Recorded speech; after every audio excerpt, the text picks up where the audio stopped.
Hello, my friends. How are you? I hope you're doing very well. First of all, I have to apologize because I understand that part of my presentation last week was turned sideways because I turned my phone and I didn't have time to re-record it. So I hope that wasn't too hard for you, that you could just turn your whatever you were watching the lesson on, or so you didn't have to turn your head like this. That probably wasn't very comfortable. So anyway, here we are. We're still in the season of Epiphany. And I don't know if you remember or not, but January 6th, we celebrated the Feast of Epiphany when the three wise men came to visit the baby Jesus, and they followed a star. So we're still in that season where Jesus is being shown to a lot of people.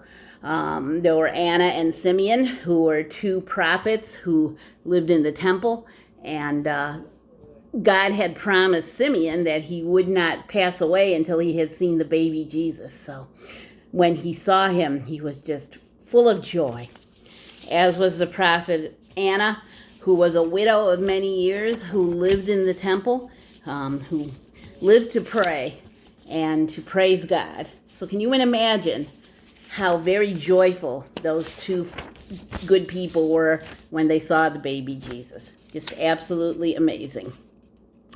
So, one of the things we had was Christmas trees. And we took ours down the day after Epiphany because they say that you should leave your tree up until Epiphany. That's the church's custom. So we took it down the day after, though some of my friends still have their trees up. They just need to be cheered up, so I can certainly understand that. But anyway, our cats were not happy when we took our tree down because they like to lay under it. But they forgot about that pretty quick. So, have you ever seen a tree that looks like this before? It's kind of a strange shape. So if you have your leaflet, I would invite you to color your tree, just like that. And here's a little trick. Let's fold on the dotted line, and we hold it up to a mirror. And I don't know if I can make this work quite right. But what happens is, there we go, we can kind of see that. What happens is the other half of our tree is actually a star. So maybe if you do that in your bathroom mirror, or a bigger mirror, you can see it more. But it is. Half the tree is a star. So we've kind of gone from the season of Christmas, which is the tree, to the season of Epiphany, which is the star. So today we're going to hear about the prophet Samuel. Now, I mentioned that word before when I was talking about Simeon and Anna. And a prophet is someone who comes to bring a message to the people. And so that was what Samuel was going to be. But when we meet Samuel in this story, he's a very little boy.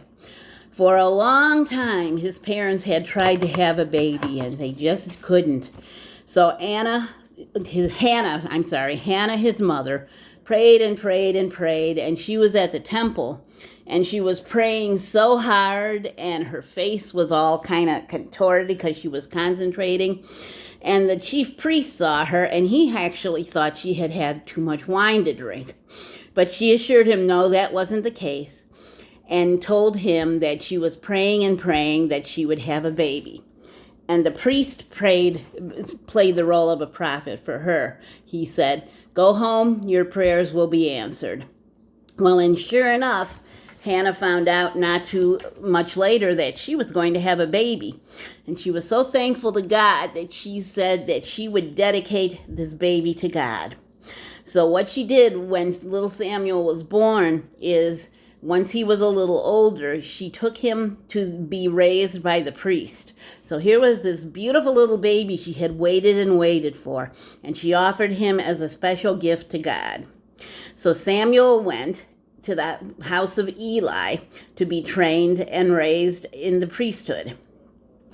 So one night, it was dark, quiet, everyone was asleep. Samuel heard a voice, "Samuel."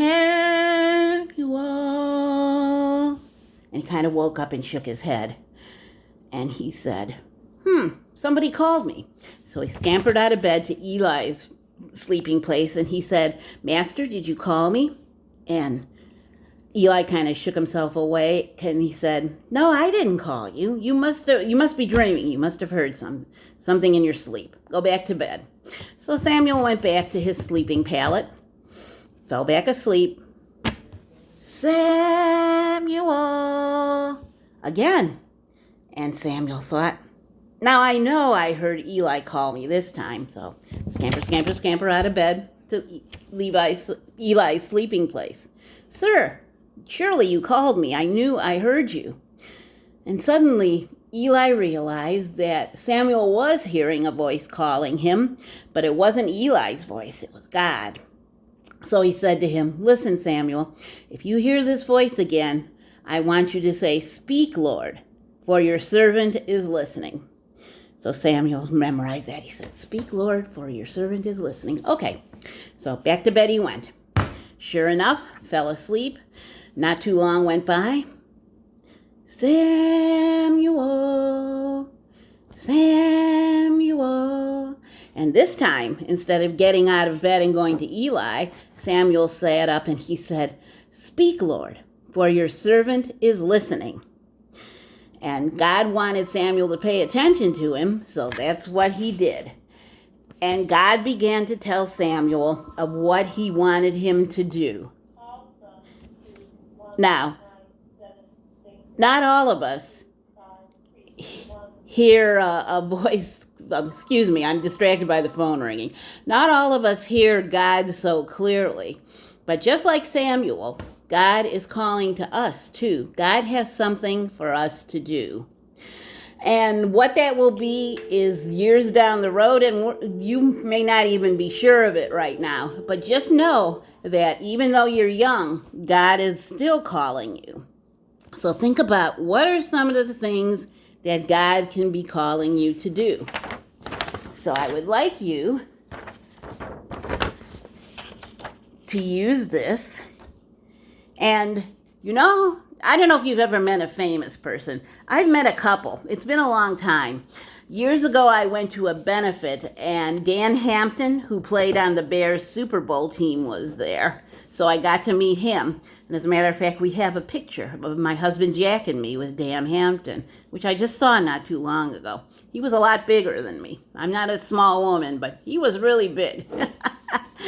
So you may not know famous people, but you know all kinds of people.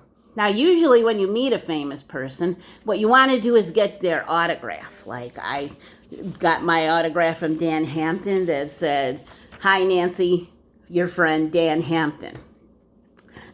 But have you ever thought of getting autographs from your friends, your family, your teachers, the other kids in your class? Because we're all called by God. We may not be all celebrities like Dan Hampton was, but we've all got a calling from God. So that's something that's important to remember. Now, we didn't get to see our movie today, and I know you miss those kids.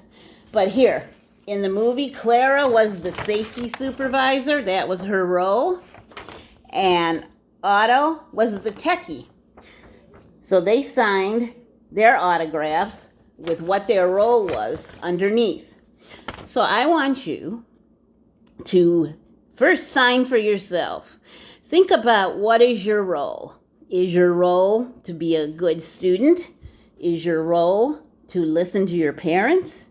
Is your role to tell funny jokes that make people laugh? Is your role to help someone, whether it's in your house or outside of your house?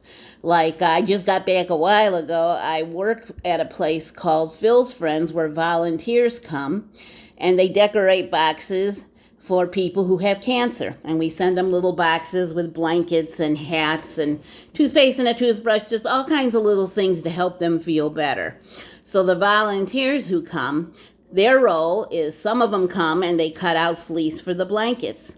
Some of them are box decorators. So there are all kinds of roles for people.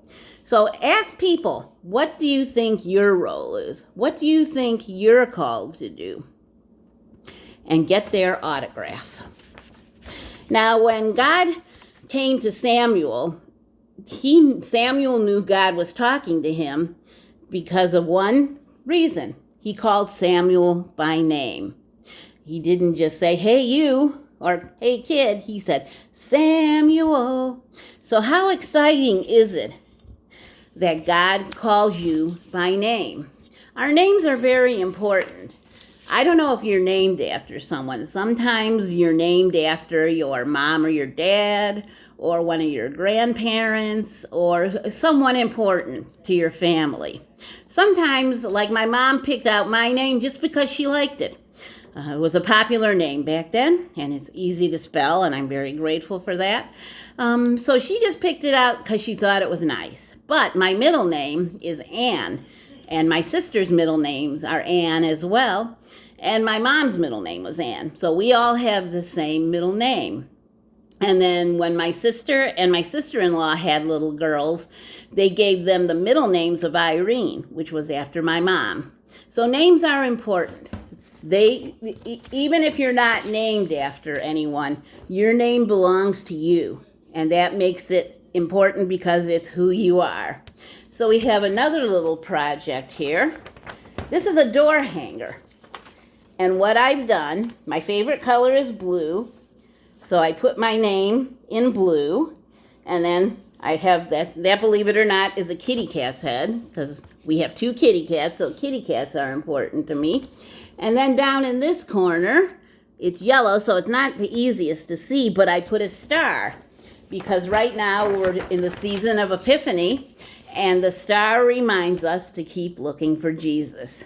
So no matter how you decorate your door hanger, and then you can hang it on the door of your room, or if you share your room and you want to hang it on your bedpost, or put it at the desk where you do your schoolwork, any place that you'll see it. And be remembered that God knows my name. And that's how important you are to God. So during this coming week, I want you to remember the star that shows us the way and to keep looking for signs of Jesus and for you to be a sign of Jesus to others too. So take good care, and I'll talk to you next week.